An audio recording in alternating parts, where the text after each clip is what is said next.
नमस्कार मित्रों, पुनीस एस्ट्रोलॉजी हिंदी के हिरण्यहस चैनल पे आपका स्वागत है। 2 अक्टूबर को एक ऐसी घटना घटने जा रही है जो हम सबके जीवन को बदल के रख सकती है। ये एक ऐसी घटना है जो इस दिन में पड़ रही है, जो दिन अपने आप में बहुत यूनिक है। एक अमावस्या भी है, सर्वपित्र अमावस्या है। अगले ही दिन नवरात्र का प्रारंभ हो रहा है। यही नहीं, इस दिन उच्च के ग्रह भी एक ऐसी ऊर्जा आपके वर्टेक्स में फंसते हैं जहां से आपकी कॉन्शियसनेस में परिवर्तन आ सकता है। सीधा जाता व्यक्ति टेढ़ा हो सकता है। एक तरह की सोच सोचने वाला व्यक्ति कुछ और सोचने लग सकता है। तो ये एक अजीब सा जोड़ घटाव जो होने जा रहा है 2 अक्टूबर को, उसके बारे में जानना अति आवश्यक है। आप चैनल से जुड़ने के लिए चैनल को सब्सक्राइब करें। मुझसे इंस्टाग्राम में जुड़ें, लिंक सब डिस्क्रिप्शन बॉक्स में है। अगर आप एक न्यूमरोलॉजी या कुंडली पीडीएफ रिपोर्ट चाहते हैं, जो 300 पन्नों की रिपोर्ट है, जो आपके हॉरोस्कोप की डिटेल्स 10 साल की, एक सिस्टम जनरेटेड प्रेडिक्शन, जो कि एक जनरलाइज्ड प्रेडिक्शन है, बट स्टार्ट करने के लिए, आपके अपने हॉरोस्कोप को बेसिक्स जानने के लिए बहुत अच्छी है, वो आप बुक कर सकते हैं। लिंक डिस्क्रिप्शन बॉक्स में है। अगर आप कंसल्टेशन लेना चाहते हैं तो आप डायरेक्टली मेरी वेबसाइट से बुक कर सकते हैं या मुझे ईमेल कर सकते हैं।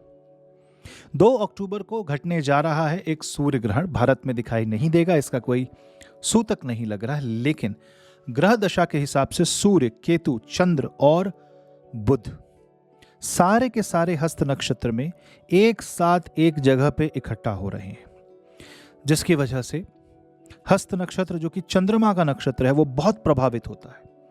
जो भी व्यक्ति कन्या राशि के जातक हैं, हस्त नक्षत्र के जातक हैं, जो ग्रह हस्त नक्षत्र में, उनके लिए ये बहुत इंपॉर्टेंट इक्लिप्स बन जाता है। आपके लिए ये समय प्रारब्ध कर्म को खोलने वाला है। कुंडली में कोई दोष है, कोई पॉजिटिव योग है, कोई नेगेटिव योग है, ट्रिगर हो सकता है। जो व्यक्तियों की कुंडली में सूर्य अच्छा है, उनके लिए बहुत अच्छा समय है। जिनकी कुंडलियों में सूर्य उतना अच्छा नहीं है, कुपित है, तो आपको सावधानी अवश्य बरतनी चाहिए। आपके कॉन्फिडेंस में कमी आ सकती है। आइए चर्चा करते हैं हर राशि के बारे में। इसे जन्म राशि से देखें, कैसा रहेगा इक्लिप्स, कैसा रहेगा इसका आपके जीवन पे परिणाम। और उपायों में आप यहां विष्णु सहस्त्र नाम का जाप कर सकते हैं, पितृ गायत्री मंत्र का जाप कर सकते हैं, भगवान विष्णु की उपासना कर सकते हैं, गणेश हवन करा सकते हैं, और साथ ही साथ अच्छे कर्म करें, दान करेंगे तो उससे काफी लाभ आपको प्राप्त होगा। आइए चर्चा करते हैं, और चैनल से जुड़े रहें, सब्सक्राइब अवश्य करें।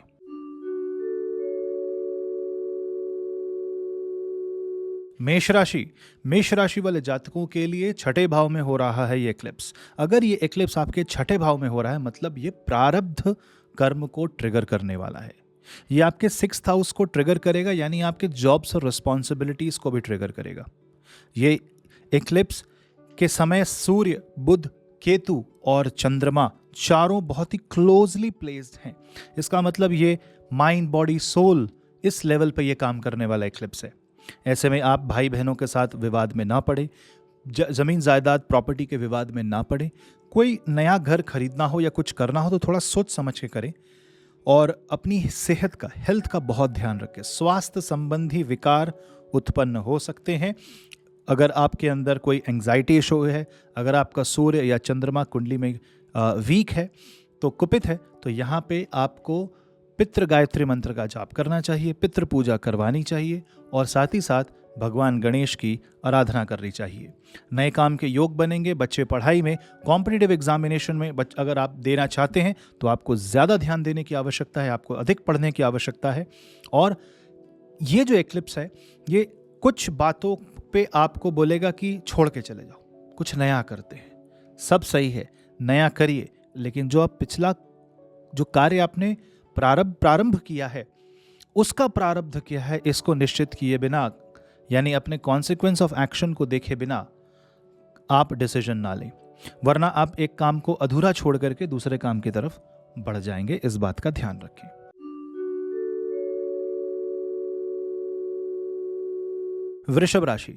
वृषभ राशि वाले जातकों के लिए पंचम भाव में इक्लिप्स होने जा रहा है। यहां पे सूर्य, केतु, बुध और चंद्र की युति विद्यार्थियों के लिए थोड़ा परेशानी दे सकती है। आपको ध्यान देने की आवश्यकता है। यहाँ पे आपको अपने एक्सप्रेशन में सुधार लाने की आवश्यकता है। साथ ही साथ प्रेम संबंधी बातों में विकार आ सकता है, ब्रेकअप हो सकता है। तो यहाँ पे अनावश्यक चीज़ों में लड़ाई ना करें, यहाँ पे अनावश्यक बातों में मतभेद ना उत्पन्न करें, वरना यहाँ पे कहते हैं ना बात का बतंगड़ बनने की आवश्यकता है। यहाँ पे ये भी ध्यान देना चाहिए कि पंचम भाव पेट का भाव है, तो यहाँ से पेट संबंधी विकार भी उत्पन्न हो सकते हैं, चिड़चिड़ मच सकती है। तो यहाँ पे आपको तामसिक चीज़ों का सेवन नहीं करना और साथ ही साथ पितृ गायत्री मंत्र का जाप करना है। माता सरस्वती के मंत्रों का आप जाप कर सकते हैं।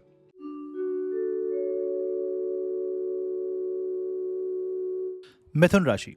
मिथुन राशि वाले जातकों के लिए चतुर्थ भाव में होने वाला एक्लिप्स आपके उन लोगों को इम्पैक्ट करता है जो आपसे बहुत ज़्यादा हृदय के निकट हैं। साथ ही साथ आपकी एसेट्स, आपके घर, आपकी गाड़ी, जो भी आपके पास जो प्रॉपर्टी है उसको इम्पैक्ट करता है। कोई प्रॉपर्टी बेचना चाहते हैं, बहुत अच्छा समय है। खरीदना चाहते हैं तो रुक जाएं, संभल जाएं। आपकी गाड़ी यहाँ पे एक्सीडेंट हो सकता है, उसका आप इंश्योरेंस देख लें। आप ड्राइविंग सही से करें। साथ ही साथ माता के स्वास्थ्य को लेकर के भी टेंशन हो सकती है। घर में किसी वृद्ध व्यक्ति के स्वास्थ्य को लेके अचानक से एक हेल्थ स्केयर आ सकता है। ऐसे केसेस में सूर्य देव की आराधना करें, भगवान महाविष्णु की आराधना करें। ओम नमो भगवते वासुदेवाय इस मंत्र का लगातार जाप करें। मंगल आपके द्वितीय भाव में नीचस्थ होने जा रहे हैं और बृहस्पति द्वादश भाव में वक्री। अवश्य ही यहाँ पे एंग्जाइटी आएगी, कौतूहलता आएगी, बार बार कुछ नया करने का मन करेगा घर छोड़ के भाग जाएं, चीज़ों से हट जाने का मन करेगा। तो यहाँ पे संभल के चलना है, बैलेंस बना के चलना है। शुक्र देव आपके लिए अच्छे हैं, तुला राशि के शुक्र हैं, और यहाँ पे आपको घबरा के कोई एक्शन नहीं लेना लाइफ में। जस्ट बिकॉज एक मन में घबराहट पैदा हो रही है, उसके बेसिस पे कोई कंक्लूजन में ना आए। शक बढ़ सकता है, लोगों पे अनावश्यक चिंताएं आ सकती हैं। मेडिटेशन करने से लाभ प्राप्त होगा।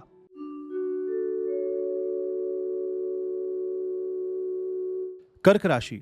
कर्क राशि वाले जातकों के लिए तृतीय भाव में होने वाला ये जो एक्लिप्स है बुध केतु सूर्य चंद्र का, यहां पर आपके भाइयों के साथ मतभेद हो सकते हैं। तृतीय भाव जो है वो शॉर्ट डिस्टेंस ट्रैवल का भी भाव है, आपके हाथों को रूल करता है, कंधों को रूल करता है।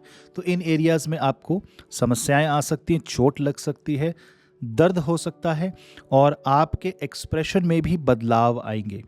जब आप किसी बात को कहते हैं, शब्दों का चयन करते हैं, तो वहाँ पे बहुत सोच विचार करके आपको आगे बढ़ना है, अन्यथा यहाँ पे त्रुटि हो सकती है, भूल हो सकती है, और इससे आपको मान हानि, धन हानि का नुकसान हो सकता है, खर्चे बढ़ सकते हैं, और साथ ही साथ आपके कही हुई बातों को कोई काट सकता है, तो डिबेट में आप हार सकते हैं।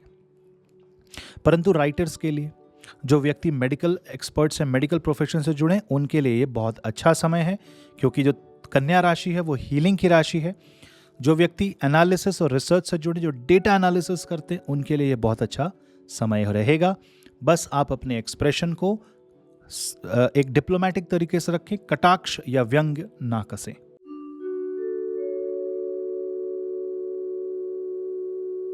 सिंह राशि। सिंह राशि वाले जातकों के लिए द्वितीय भाव में होने वाला ये एक्लिप्स आपके पारिवारिक संबंधों में, आपकी सेविंग्स में डेंट ला सकता है, पारिवारिक संबंधों को बिगाड़ सकता है, और साथ ही साथ आपके मन में इनसिक्योरिटी और डर की भावना उत्पन्न हो सकती है। अचानक से आपके मन में कोई विचार आ सकता है, आपको ऐसा लग सकता है कि मानो आपका जो भूतकाल है वो भविष्य बन करके सामने आ जाएगा, वो रिपीट होगा। ऐसा नहीं है, आपको वो इनसिक्योरिटी अपने भीतर से दूर करनी होगी। आपको यहाँ पे अपने परिवारजनों से डिस्कस करना चाहिए, आपको सेविंग्स पे ध्यान देना चाहिए। अनावश्यक खर्चे हो सकते हैं।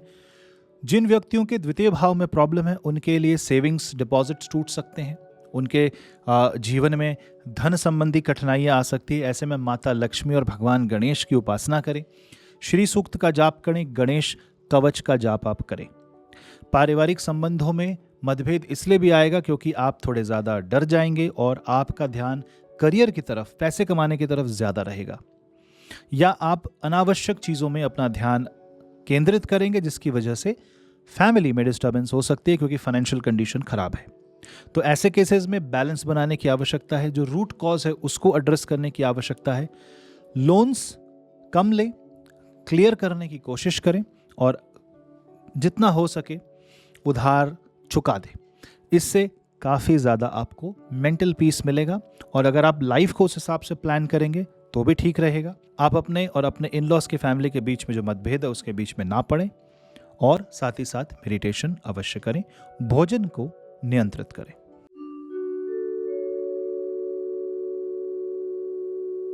कन्या राशि। कन्या राशि वाले जातकों के लग्न पे ये गोचर होने जा रहा है, ये एक्लिप्स होने जा रहा है। इसका मतलब आपके मस्तिष्क पे, माइंड पे इसका बहुत गहरा इंपैक्ट पड़ेगा। आपका माइंड यहाँ पे बहुत सी चीज़ों को एक्सप्लोर करेगा, इनर वर्ल्ड को एक्सप्लोर करेगा। पर आपको ये ध्यान देना है कि अगर आप अपने भीतर कोई बदलाव ला रहे हैं, कोई परिवर्तन आप महसूस कर रहे हैं, वो कहाँ से ट्रिगर हो रहा है। कहीं ऐसा तो नहीं कि किसी ने आपको कुछ बुरा भला कह दिया और आपने अपने आप को बदल लिया। ऐसा तो नहीं कि आप वो बदलना चाहते ही नहीं थे लेकिन मजबूरी में आप कह रहे हैं बदलना पड़ रहा है। ये इस तरीके का फोर्स्ड चेंज माइंड में अगर आ रहा है तो उससे बचें। हर चीज के पीछे कारण खोजें, प्रश्न करें, भागवत गीता का पाठ करें, क्योंकि बाकी जो ग्रह हैं, शुक्र, गुरु, मंगल, शनिदेव, वो सब बहुत अच्छे से प्लेस्ड है। करियर में पॉजिटिव बदलाव आएंगे। अगर आप जॉब खोजना चाहते हैं तो आपको जॉब मिलेगा। बिजनेस वालों के लिए, एंटरप्रेन्योरशिप के लिए बहुत अच्छा समय है। परंतु आप अपने नेचर को सत्यता के स्वरूप में रखें, अपने आप के साथ ऑनेस्ट रहें, वरना यहाँ पे आप अपने आप को ही धोखा दे देंगे। कुछ ऐसा कर बैठेंगे जो अपने पैर पे कुल्हाड़ी मारने जैसा होगा। इसलिए संभल करके चलें और भगवान गणेश के गणेश अथर्व शीर्ष का पाठ करें।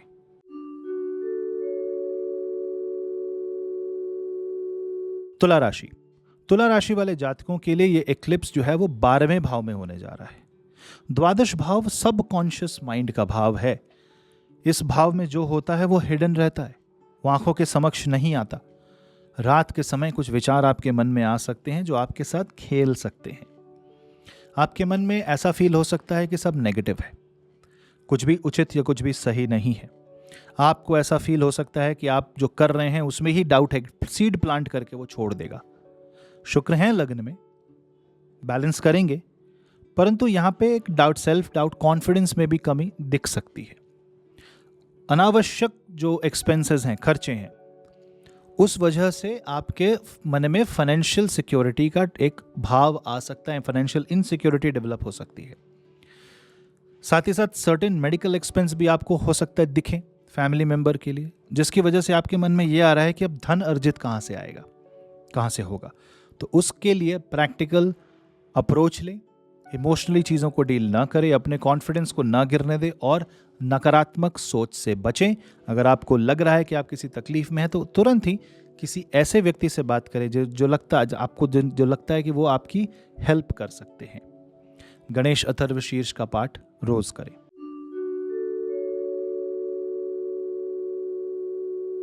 वृश्चिक राशि। वृश्चिक राशि वाले जातकों के लिए एकादश भाव में होने वाला ये एक्लिप्स आपके नेटवर्क सर्कल में चेंजेस लेकर के आता है। आप यहां पे किसी पे विश्वास करते हैं तो वहां से विश्वासघात हो सकता है। अगर आप किसी व्यक्ति पे बहुत ज्यादा ट्रस्ट करके उसे पैसा देंगे तो पैसा डूब सकता है। तो यहां पे लेंडिंग का काम ना करें। अपने नेटवर्क सर्कल में कुछ चीज़ें छूटेंगी और कुछ नए नेटवर्किंग में कुछ नए लोग जुड़ेंगे, कुछ नई चीज़ें भी होंगी, कुछ पुरानी चीज़ें समाप्त हो जाएंगी। बिजनेस की कोई ब्रांच बंद हो जाएगी और कुछ नई ब्रांचेस स्टार्ट होंगी। इस तरह के चेंजेस और बदलाव आपकी इनकम को बढ़ाने में सहायता देंगे। आप इस बदलाव को ना रोकें, इस चेंज को ना रोकें और अडेप्टिव होकर के आगे बढ़ें। खर्चे थोड़े बढ़ सकते हैं। इनकम और खर्च में अगर बैलेंस ना बन रहा हो, तालमेल ना बैठ रहा हो, तो यहाँ पे सेविंग्स की तरफ आप ज़्यादा ध्यान दें। साथ ही साथ शनिदेव चतुर्थ भाव में प्रॉपर्टी रिलेटेड एक्सपेंस करा सकते हैं। बड़े भाइयों के साथ संबंध को सुधारें, सुपरवाइजर, बॉस, इनके साथ संबंधों को सुधारें और अनावश्यक ईगो में आकर के, क्रोध में आकर के कोई ऐसा कदम ना उठाएं जिससे कि आप अपने सर्कल में बदनाम हो जाएं। बस अगर आप कॉन्फिडेंस के साथ आगे बढ़ते हैं, भगवान गणेश की आराधना करते हैं तो अवश्य ही ये समय आपके लिए लाभकारी होगा। परंतु खर्चों से ना डरें। अगर खर्चे सही दिशा में हो रहे हैं, सही चीज़ों पे हो रहे हैं, तो उसे इन्वेस्टमेंट की तरह लें।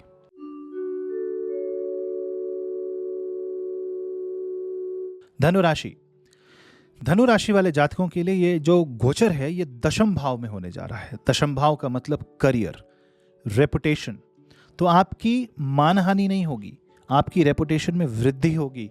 आप आगे बढ़ करके बड़ी बड़ी चीज़ें अचीव कर सकते हैं और आपके जीवन में सफलता आएगी। करियर चेंज से लेकर के इनकम में वृद्धि सब होने वाला है। विवाह संबंधी क्षेत्र में वक्री गुरु चीज़ों को रिवाइव कर सकते हैं। बस आप अपने अहंकार पे काबू रखें, वाणी पे नियंत्रण रखें। शुक्रदेव जो एकादश भाव में बैठे हैं वो धन और संपत्ति को बढ़ाएंगे। और साथ ही साथ आपको माता लक्ष्मी की आराधना करनी चाहिए, श्री सूक्त का जाप करना चाहिए। देवी आराधना करने से आपके जीवन में एक बैलेंस आएगा। साथ ही साथ आपके करियर में डाइवर्सिफिकेशन होगा, आप बड़ी बड़ी चीज़ें कर सकते हैं। बिजनेसमैन के लिए ये बहुत अच्छा समय है जब आप अपने जीवन की गाड़ी को एक अलग दिशा में मोड़ देंगे, एक अलग ही पैटर्न में लाइफ चलेगी। तो कुछ तो ऐसा बदलाव है जो कभी न देखा, न सोचा, न समझा, न जाना। उसको पाने के लिए आप लक्ष्मी माता और हनुमान जी की आराधना अवश्य करें।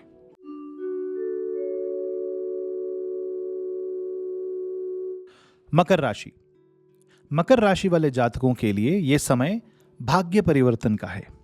यहां पे अगर आप विदेश यात्रा करना चाहते हैं, विदेश में अपने आप को स्थापित करना चाहते हैं, वीजा रिलेटेड प्रॉब्लम से जूझ रहे हैं, तो यह समय अच्छा है। लेकिन यह समय आपको प्रश्न करवाएगा। जैसे अर्जुन महाभारत में भगवान श्री कृष्ण से प्रश्न करते हैं, जबकि ये जानते हैं कि सामने सर्वलोक के देवता उपस्थित हैं, स्वयं परमात्मा उसके सारथी हैं, फिर भी मानव ही है। वो मानव भाव से प्रश्न करते, ये हर मानव का कर्तव्य है कि वो प्रश्न करे, क्योंकि अर्जुन के मन में यही नवम भाव के एक्लिप्स की भांति प्रश्न उठ रहे थे। वो अपने कर्तव्य से विमुख हो रहा था। तब ईश्वर स्वयं समझाते, आपको भी इसी तरह से डिवाइन मैसेजेस आएंगे। कुछ नंबर्स दिख सकते हैं, कुछ पैटर्न्स दिख सकते हैं, कुछ बातें आ सकती हैं, कोई गुरु आपको दे सकते हैं ज्ञान। ये आपको अनलर्न और रीलर्न करने का समय है। जो पुरानी बातें उसे त्याग दे, एक अडेप्टिव मेंटालिटी के साथ आगे बढ़ेंगे तो अवश्य लाभ मिलेगा। विवाह में पिता के साथ, अपने फादर इन लॉ के साथ संबंध बिगड़ सकते हैं, संभल करके चले।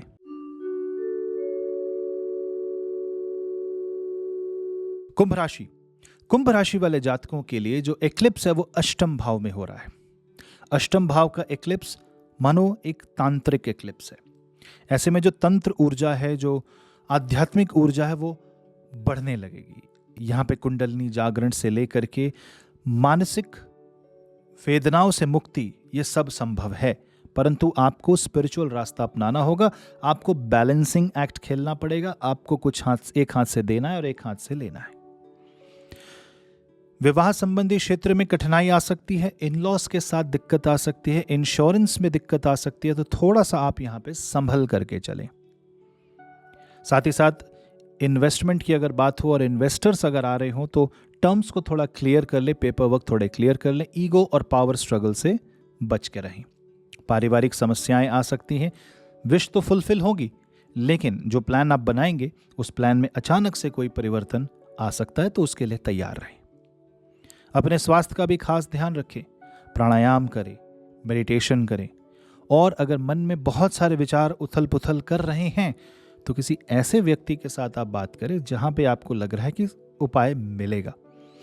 ज्योतिषीय सलाह यहाँ पे लाभकारी रहेगी और यहाँ पे अनावश्यक किसी पे भरोसा बिल्कुल ना करें।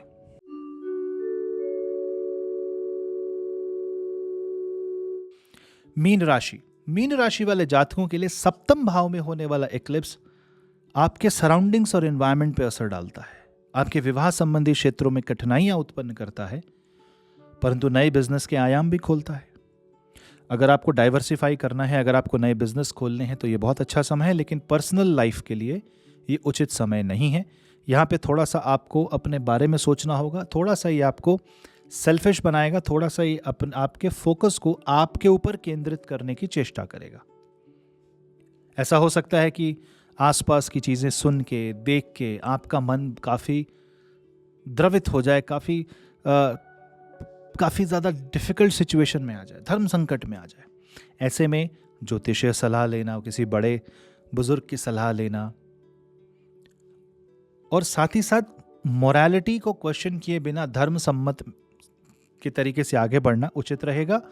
और ये समय आपको किसी रिश्ते में इन्वेस्ट करने का है, न कि वहां से कुछ प्राप्त करने का। और अगर देखें कि 12वें भाव के शनिदेव हैं तो ये पुरानी बातों को सामने ला के रख सकते हैं, स्पेशली अगर कोई झगड़ा हो रहा हो, कोई प्रॉब्लम हो रही हो तो बेकार की चीज़ें परेशान कर सकती हैं। ऐसे में भगवान विष्णु की आराधना करें, विष्णु सहस्त्र नाम का जाप करें, ओम नमो भगवते वासुदेवाय इस मंत्र का निरंतर जाप करते रहें।